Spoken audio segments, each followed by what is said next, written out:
Louga, Diourbel, Kaolack, Kaffrine, Fatick, etc. ñoom ngay jël ci kaw depuis le nord jusqu'en bas ci sud ba Ziguinchor, Sédhiou ak Kolda 11 régions yi ñoom ñëpp boo leen dajalee elles représentent 44,5% de la richesse nationale te 11 régions yooyu représenté nañu minimum 80% du territoire national nga jël nag l'est du pays nga xam ne ñaari région la Kédougou ak Tambacounda ñoom ñu représenté 9,5% de la richesse nationale kon lii c'est un déséquilibre criard entre les différentes régions ou les différents pôles du Sénégal mu andi nag conséquence boo xam ne mooy li ñuy dund am na woykat bu njëkk a dugg dafa ne kan moo fi Boy Dakar kan moo fi kaw-kaw distinction boobu bu koy def da koo def rek pour xumbal mais ñun xamuñu Boy Town xamuñu kaw-kaw lenn lu ñu xam mooy sénégalais la ñu xam moo tax ma profité lever aussi benn équivoque parce que benn comportement wu benn nit ñun waruñu tomber ci erreur stigmatiser tout un quartier wala toute une commune ndax Baobab boo fa demee ci élection présidentielle bi ñoo fa gagné kon Baobab ñoo fa ëppale keneen ku dul ñun le problème c'est pas Baobab c'est pas Dakar le problème c'est un individu bu am ay problème am boo xam ne à la base de jóge ndax kenn ku ne nañ la yaree sa kër boo génnee ci biti noonu ngay comporté woo kon du problème mu Baobab du problème mu Ndakaaru bi élection bi passé ñoo fi gagné largement te élection bi ñu jëm ce sera plus profond encore incha allah kon kuy woote borom Ndakaaru te munoo gagné dara ci Ndakaaru mooy mag buy nax boppam et bu ñu tombé mukk dans ce piège mais déséquilibre boobu am entre les différentes zones du Sénégal moo tax lu bari ci ñun ñii à commencer par man on s'est retrouvé à Dakar alors que bu ñu amoon le minimum fa ñu dëkk peut-être ñu bari ñu nekk fii diggante Guédiawaye Pikine Kër Massar Rufisque Dakar ils ne seraient pas là ils seraient chez eux moo tax ñu ne il faut rectifier et corriger ce déséquilibre territorial dans la vision 2050 gannaaw bu ñu développer li ñu bëgg a développer ba pare l'équilibre sera 46% ñi am Dakar dañ koy wàññi ba mu ñëw 29%. boo ñëwee pôle centre boobu ma tuddoon nga xam ne 44% la war nañ ko yóbbu ba 51%. waaye boo demee ci pôle est bi moom moo war a ñëw à 20%. lii boo ko defee suñu nee nag dañuy wàññi Dakar dañu bëgg nit ñi comprendre koom-koomu Sénégal de manière générale day yokku de manière substantielle dañ koy yokk mais ñu redistribuer ko ba yeneen pôles yi yeneen régions yi jot ci seen wàll loolu mooy permettre ñenn ñi nga xam ne tey ñi ngi ci Dakar et dans des conditions difficiles juróomi nit loué benn chambre xëy nekk ci mbedd mi di jaayantu pour am lu ñu yóbbu ñooñu su dee yaa ngi jóge woon Kaffrine wala Ziguinchor wala nga jóge Kaolack wala nga jóge fu mu munti doon bu dee def nañ li ñu war a def foofu ci pôle bi te pôle yooyu yëpp bi ma fa jaaree expliqué naa lañ fa war a def à partir du potentiel qu'il y a dans ce pôle ils préféreront repartir fa ñu dëkk am fa seen sutura loolu mooy permettre Dakar noyyi Dakar aéré balaa nga naan maa ngi sonal sa bopp di def de nouveaux pôles urbains à l'intérieur de Cap-Vert nga créer les conditions non seulement de l'exode rural mais que les populations repartent vers leur ruralité mën a am li ñuy am ci mbay mi am ko ci càmm gi am ko ci industrie yi ñuy tabax foofu am ko ci mines yi ñuy développer foofu loolu mooy suñu vision économique mais le pôle de Dakar boo ko jëlee moom li tax ñu def ko pôle moom dong en termes de superficie soo ko nattee ak yeneen pôle yi da nga naan li tax pôle Dakar nekk pôle mais yàlla dafa def bi tubaab bi jëlee capital andi ko Dakar ñu am une économie boo xam ne dañ ko centraliser à Dakar mu créer benn macrocéphalie lépp nekk biir Dakaru loolu tax ñu ko pôle ñu ne pôle boobu nag lan lañ ci fas yéene def lan mooy configuration pôle bi ci jamono ji le pôle de Dakar en termes de population fait 4,1 millions habitants à l'horizon 2050 war naa nekk 6,1 millions habitants donc une progression substantielle le pôle de Dakar boo jëlee le PIB par habitant moom moo ëppale actuellement ci Sénégal yépp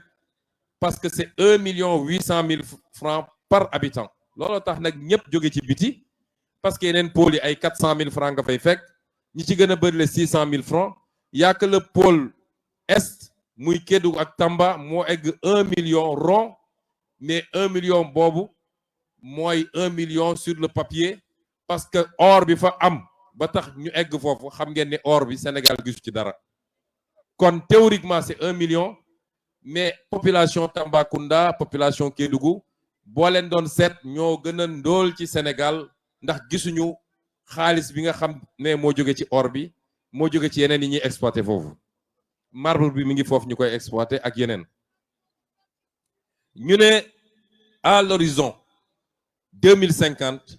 pôle bi dafa war a atteindre 10 millions par habitant en termes de PIB rapporté à l'habitant ñu ne lan mooy taux d'emploi bi ñi fi nekk en âge de travail war a liggéey pôle bi mi ngi actuellement à 29%. C'est le taux le plus élevé au Sénégal mais à l'horizon c'est encore très faible moo tax ñu ne à l'horizon 2050 on veut l'amener à 40%. mais loolu naka lañ koy defee lan mooy les grands projets 2050 du pôle ma commencé ko par li nga xam ne mooy la culture ndax ñu bëri dañuy laaj lan mooy place culture ci projet bi Senghor moo doon wax la culture est au début et à la fin du développement wax na dëgg culture dafa am solo en dehors des aspects identitaires foo dem la ñuy ràññee les peuples entre eux mooy naka la ñuy solo naka la ñuy lekkee lan mooy seen art culinaire tey nee nañu ceebu jën def nañ ko patrimoine universel mais ñu identifier ko au Sénégal naka la ñuy feccee naka la ñuy tëggee loolu mooy le premier identifiant d'un peuple te ci biir peuple boo gis day am ay spécificité ndax nañuy feccee en Casamance bokkul ak ni ñuy feccee Fouta boo demee Fouta riiti lañ fay def boo demee Casamance bëgërëb lañ fay def donc culture dafa am solo ci peuple ba tax ñun dañoo fonk culture bi ñu toogee dégg ngeen y'a une vingtaine de jours wala un mois li nga xam ne mooy la copie privée artistes yi yàgg koo jooy te amuñu ko y'a à peu près 25 jours jàllale lañu en conseil des ministres le décret bi nga xam ne depuis des années ou des décennies artistes yaa ngi doon daw ci gannaaw loolu dégg ngeen ñu ne Pastef fay na les droits d'auteur li muy utiliser ci campagne bi ci ay son ñun rek pour le moment laa déggagum ci ay coalition wala ay parti yu ko fay kon ñun culture xam nañu lan mooy valeur am te bëgg nañu nitu culture di dundee culture moo tax ci pôle Ndakaaru damay commencer par le hub culturel Dakar est déjà une attraction culturelle dañu bëgg mu doon un grand hub culturel ba commencer ko ci la ñu bëgg ci Dakar mooy mu doon la capitale culturelle de l'Afrique tey gis ngeen depuis quelques jours lancé nañu biennale bi yàgg na fi biennale des arts des lettres etc. mais dañu bëgg biennale bi jël une dimension 10 fois plus importante que ce qu'elle est aujourd'hui mu doon une source de rayonnement de notre pays à travers le monde entier mais dañu bëgg aussi benn écosystème bu dynamique boo xam ne lépp luy industrie culturelle à travers toute l'Afrique ñu mun a am centralisation ici au Sénégal ou à défaut mu doon un des foyers forts de la culture ñu ngi koy jaarale ci cinéma bi ci la production de séries ñëpp xam nañ ni sénégalais yi am nañu capacité ci production ay séries ba léegi séries yi ñu ngi koy transcrire ci anglais ci français chaîne internationale yi sax di ko jàllale mi ngi jaar aussi ci les arts visuels di jaar aussi ci lépp loo xam ne dafa jëm ci production musicale loolu mooy premier élément bi nga xam ne bëgg nañu Dakar ni ko Senghor bëggee woon ba tax mu organiser woon le festival des arts nègres noonu la ñu bëggee dundalaat art ak culture ak léegi lu jëm ci noonu ba Sénégal doon ci benn royukaay ci Afrique mu war a yomb nag parce que Sénégal gis nga art dafay ànd ak stabilité ak paix foo xam ne ay balang fay tàkk nit ñaa ngi fay dóor jaasi nit ñi dinañ tal leneen lu dul art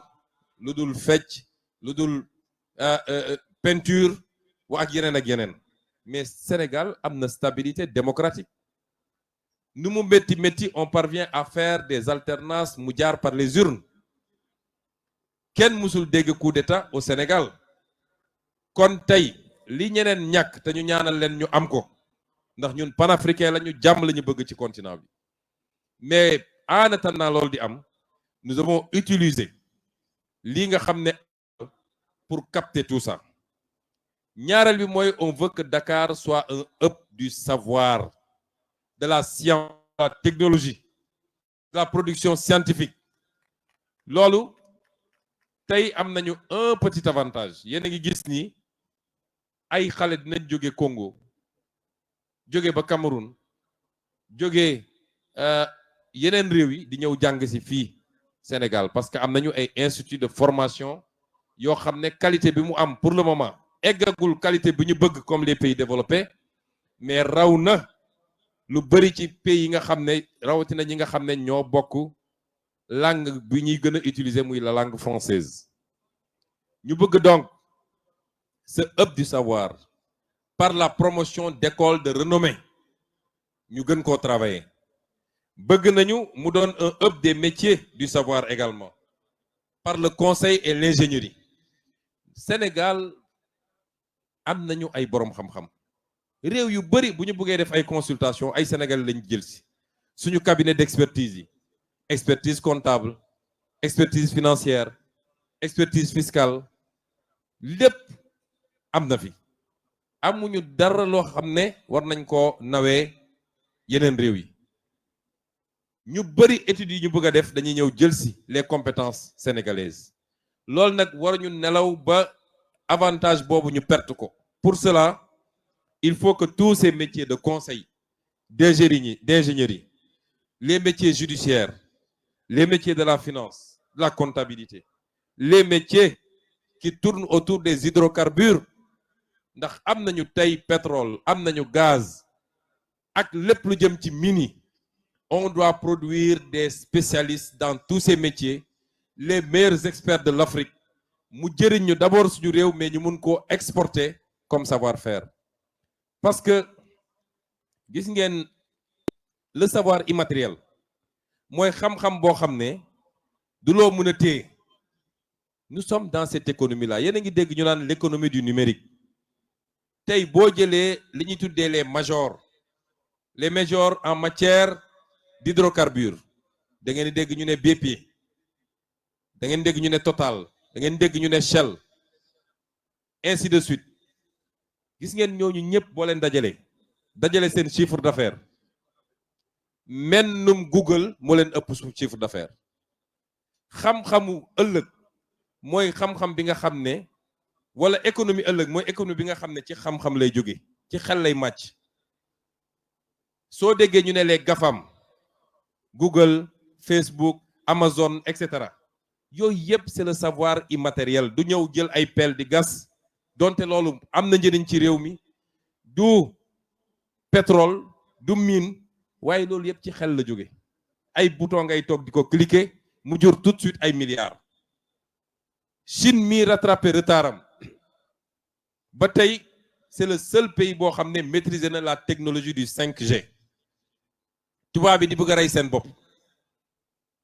loolu la anglais di wax leapfrogging mooy da ngay ñëw amoon retard di liggéey di ko rattraper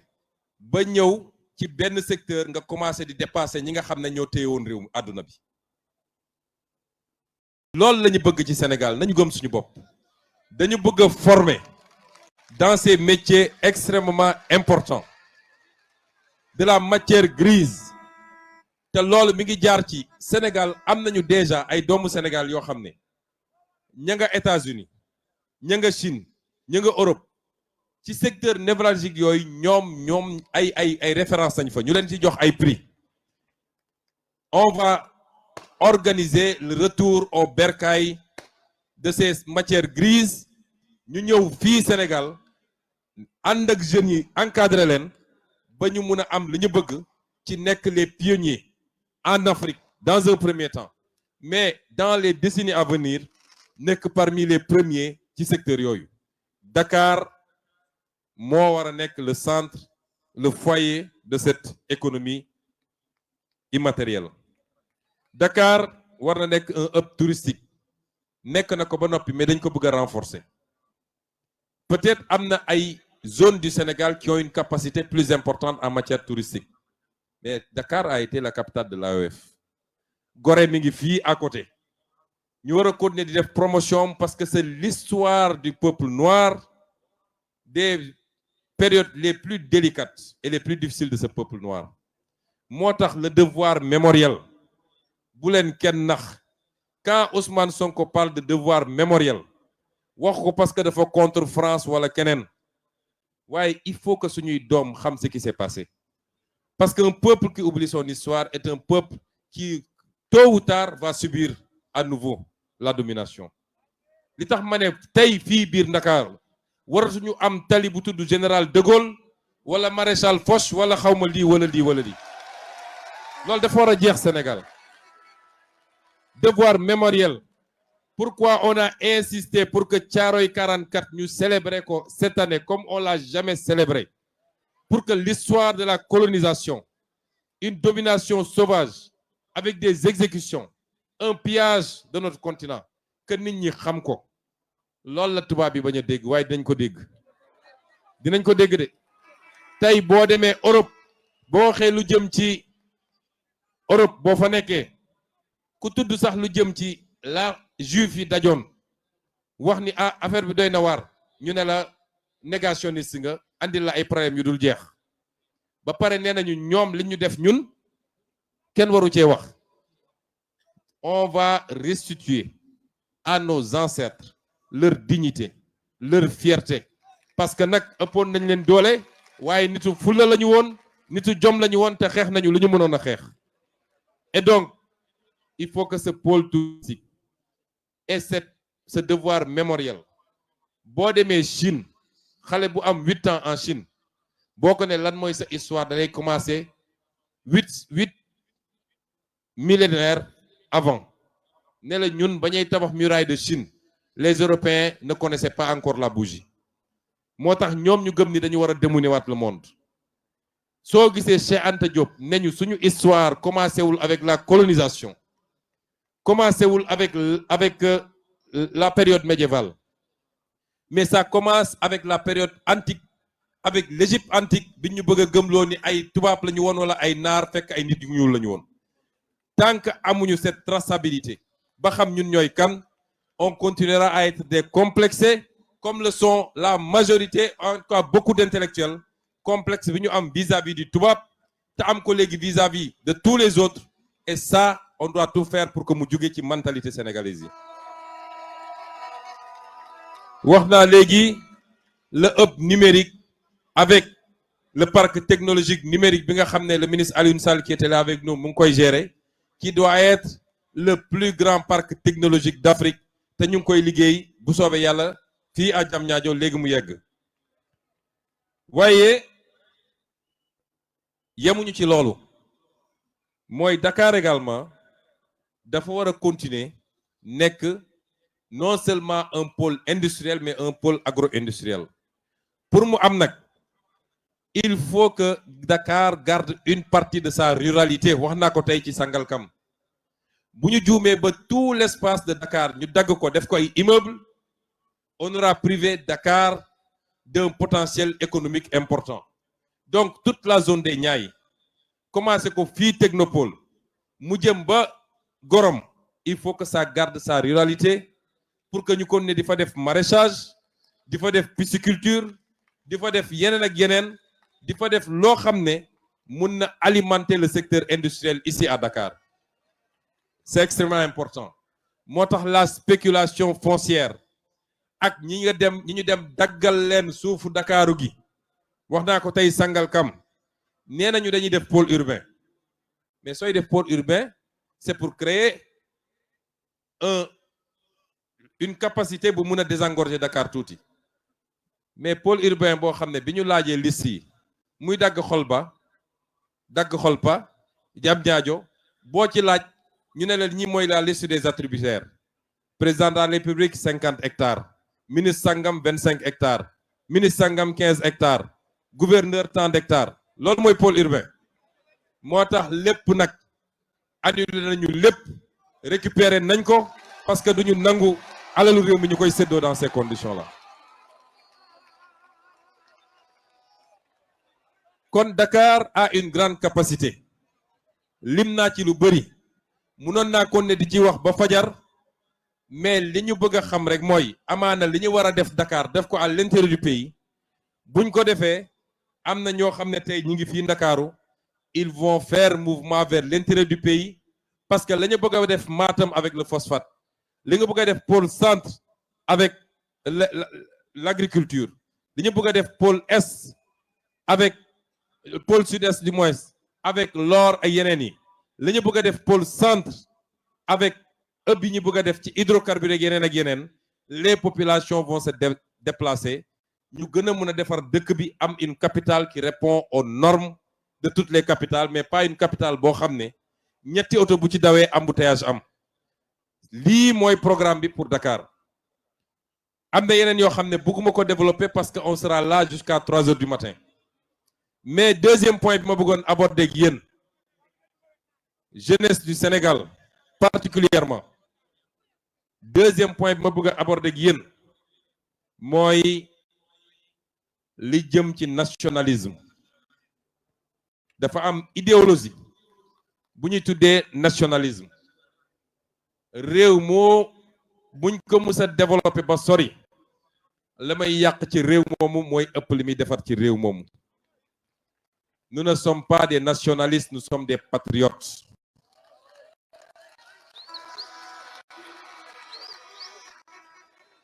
xam ngeen lan mooy différence su patriotisme ak nationalisme le patriotisme n'est pas exclusif patriotisme boddiwul kenn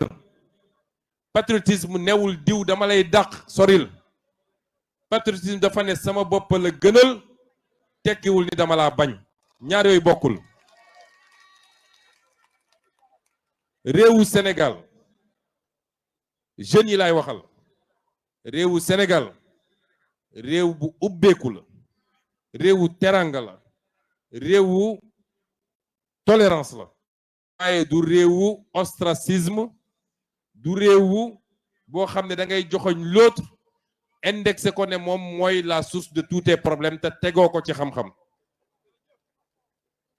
ma wax leen lu gàtt ci mbir mi ñiy wax naan suñu problème guinéen yi la waaye suñu problème libanais yi la bi ñu génnee ñun kaso sama première conférence de presse dama leen ne teg leen wax yooyu ci suuf booba jamono ñi ngi wax Amadou Ba du sénégalais ab guinéen la man leen Amadou Ba sénégalais la juddoo fi yaroo fi jàngee fi liggéeyee fi ters fi toutes les responsabilités sénégalais bu kàccoor la nag waaye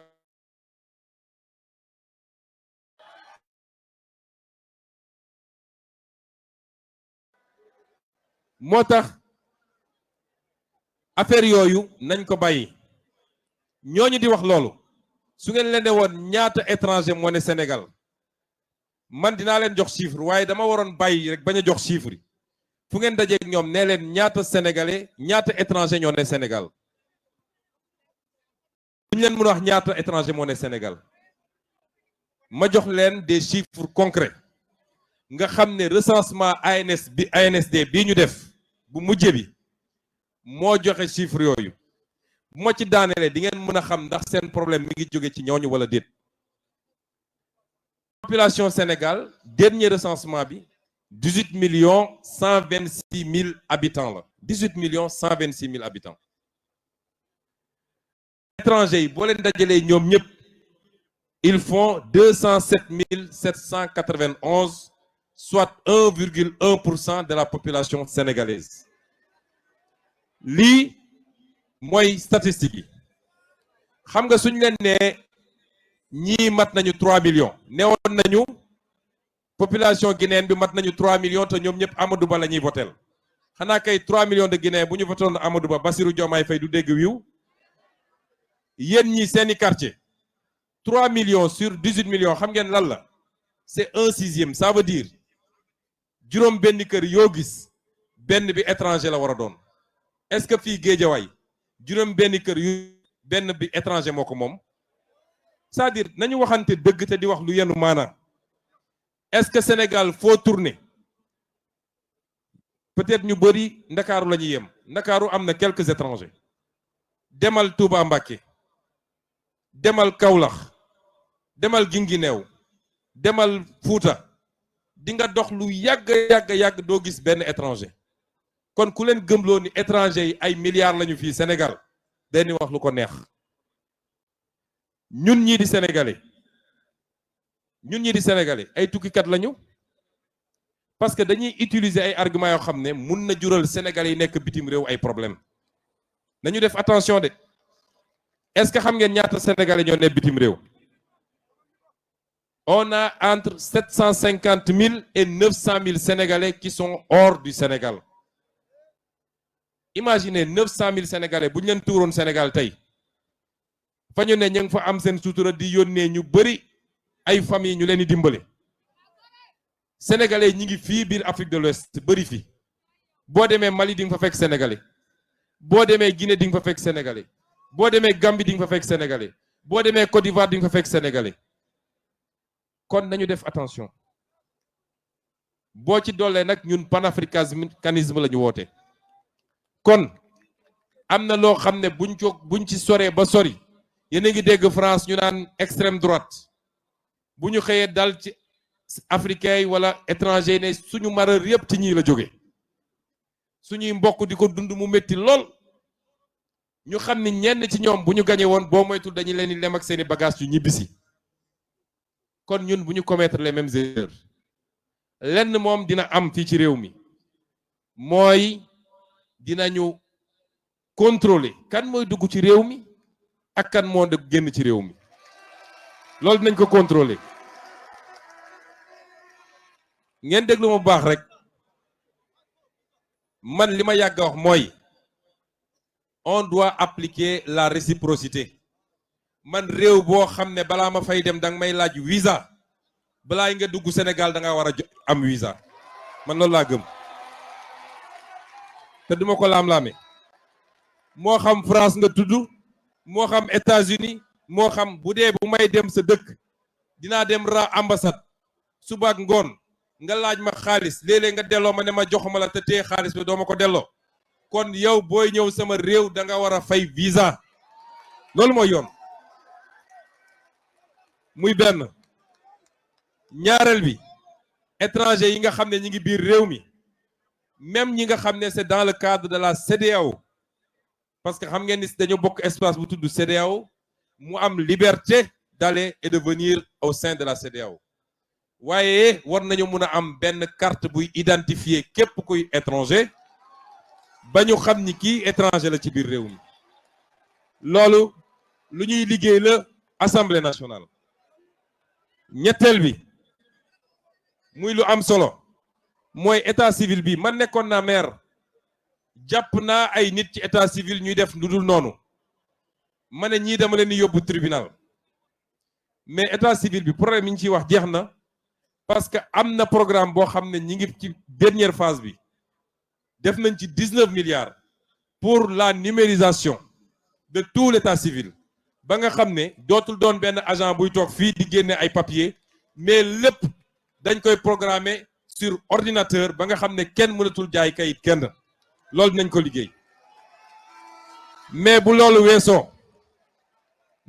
weesoo bu leen kenn monter contre une quelconque communauté. Notre problème ne vient pas de telle communauté ou telle autre communauté. Communauté bu fi nekk ñenn ñi yàgg nañ fi ba ñi ngi seen 3e génération seeni doomaat ñoo fi nekk tey boo demee suñu équipe nationale di nga fa gis ñoo xam ne Diallo la ñu sant wala Ba seen baay wala seen maam moo fi ñëwoon te pourtant bis bu nañu tàccu leen parce que ñi ngi jouer football bu baax kon bu ñu dugg ci débat yooyu et li ci gën a garaaw mooy dina dem ba discours yooyu day dem ba da ngay xëy jékki-jékki rek ay jeunes ne ñun ñii yooyu suñu problème yenn ay bant ne ñu ngi dem songi ñooñu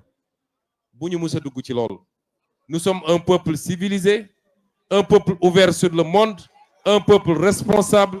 un peuple voyageur et quand tu voyages ailleurs da nga war a mën a accepter ñeneen ñëw fii. ñetteel bi nga xam ne nag moom laa bëgg a daanele toujours ci li ñuy waxtaan mooy féliciter l'équipe de campagne.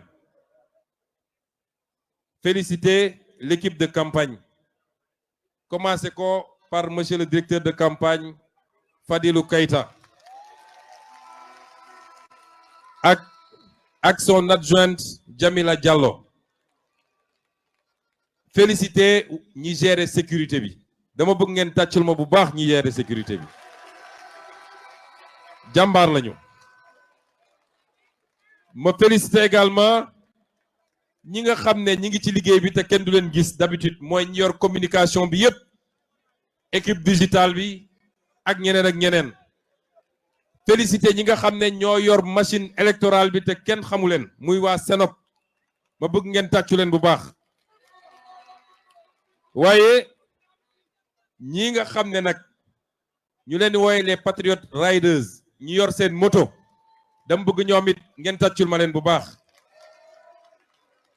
mais leader yi ñu àndal yépp nag nga xam ne topp nañu Sénégal yépp yor micro bi di neexal campagne bi di agrémenter discours yi maa ngi leen di féliciter di leen encourager ñoom it di wax patriote yépp nag di wax peuple sénégalais bi ni que rendez-vous bi rendez-vous démocratie la ça doit être une fête li ngeen ko defee yépp wane ngeen ni fête la fête bu mag fête boobu nag moom la ñu bëgg a continuer ba keroog dimanche ñu gagner avec une majorité écrasante en valeur relative dañu bëgg victoire boo xam ne day dépasser 60% en valeur absolue bëgg nañu am minimum 150 députés à l'Assemblée nationale dama wax ni jaar nañu Sénégal partout li ñu sénégalais yi won liñ ñu wax mooy am nañu kóolute ci ñun kóolute googu nag duñu nangu lu ko yàq fête démocratie violence amu ci place ku wóolu sa programme wóolu sa xam-xam doo utiliser violence moo tax li may wax Abdourahmane Diouf ñun nitu jàmm lañu mais vouloir la paix ne doit pas conduire à une faiblesse coupable la paix lu ñuy sàmm la léeg-léeg nit guerre malgré lui parce que ni ñuy sàmmee jàmm mooy lépp lu nar a yàq jàmm ñun ñëpp ñu ànd dal ci loolu jëlee ko fi kon sénégalais yi wax pendant ces jours mooy feddali nañu seen confiance ak seen kóolute ci ñun te gëm naa ni keroog le 17 lay gën a garaw mais bi li ma bëgg a fàttali patriote yëpp mooy nous faisons face encore à un système le système n'est pas encore mort système boobu mooy classe politique bii nga xam ne faw ñu jëlee leen fi mais système boobu mooy une grande partie de la presse sénégalaise nga xam ne bis bu ne yéen gis ngeen seen liggéey ni mu demee waaye ils nous trouveront ici mais système boobu mooy une partie de la société civile nga xam ne yàkkamtiwuñu lu dul lii parce que lii mooy seen traite en réalité la leen di financer bitim réew mooy yàkkamtiwuñu lu dul réew mu yëngatu ñi wax nit ñi dëgg ñi tooñ ñu ne ñii ñoo tooñ. Une partie de la société daan dem pale ñu leen di compal te loolu dootu fi am parce que alalu réew mi du lu ñuy séddoo. Le système est plus complexe que ce que vous avez pensé. moo tax il faut qu'on en termine avec ce système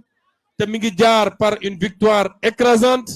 le soir du 17 novembre te gëm naa yéen ñëpp vous êtes prêts pour le faire. dem leen jëri carte yi continuer leen campagne bi ci 24 heures yi des la ca des ñu teg ko ci loxo yàlla ñu ngi leen di gërëm di leen sant asalaamualeykum wa rahmatullah.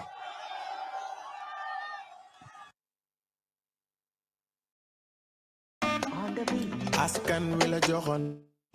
bu la digee gëm ko ñu faloon jox